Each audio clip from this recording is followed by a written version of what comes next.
दोस्तों, आपने कभी ये नोटिस किया है कि कुछ रोड सालों तक स्मूथ रहते हैं, लेकिन कुछ रोड बारिश के आते ही टूट जाते हैं। इसका असल रीजन सरफेस में नहीं बल्कि नीचे वाली लेयर में छुपा होता है।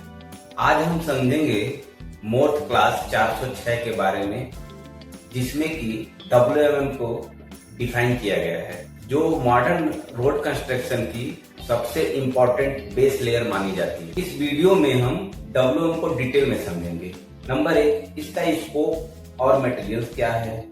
नंबर 2, कंस्ट्रक्शन स्टेप्स कैसे होते हैं। और नंबर 3, क्वालिटी कंट्रोल क्यों जरूरी है। तो एंड तक जरूर देखना, क्योंकि ये नॉलेज साइट इंजीनियर और स्टूडेंट दोनों के लिए बहुत काम आने वाला है।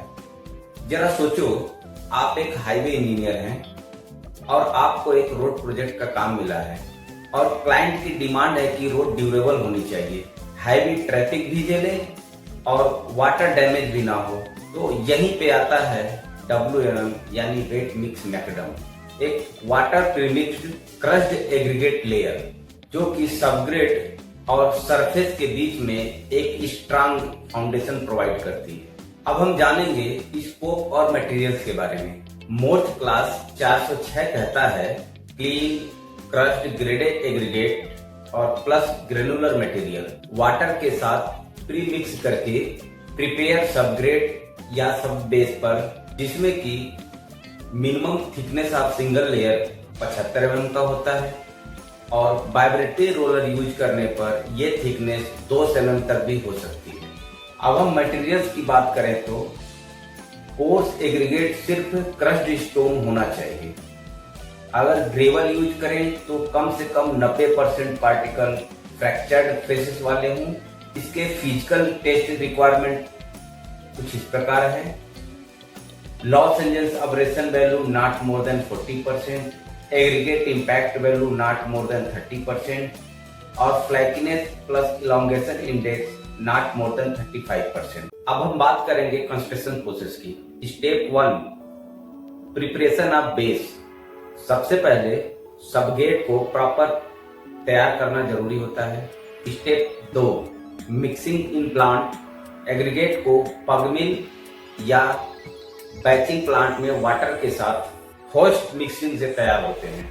Number 3, spreading. मिक्स को डंप नहीं किया जाता है, uniform spreading by paver finisher या मोटार ग्रेडर से किया जाता है।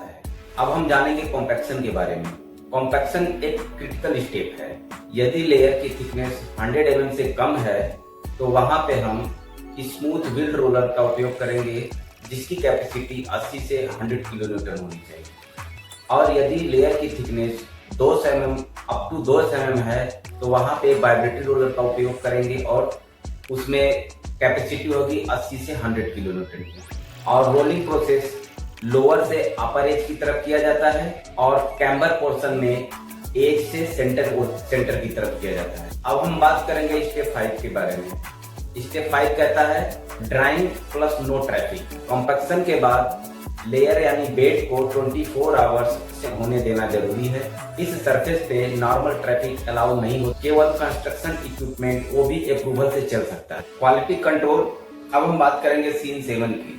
Quality control plus rectification. Surface evenness class 902 के अनुसार चेक की जाती है। अगर इरेगुलरिटी 12 mm से ज्यादा हो तो उस एरिया को स्केरिफाई करके फ्रेश प्रीमिक्स से रिप्लेस किया जाता है। इसमें इंपॉर्टेंट पॉइंट ये है कि डिप्रेशन को लूज फाइन्स या अनग्रेडेड मटेरियल से कभी फिल नहीं किया जाता। सो दोस्तों, ये था class 406 wait mix McAdam simplified version.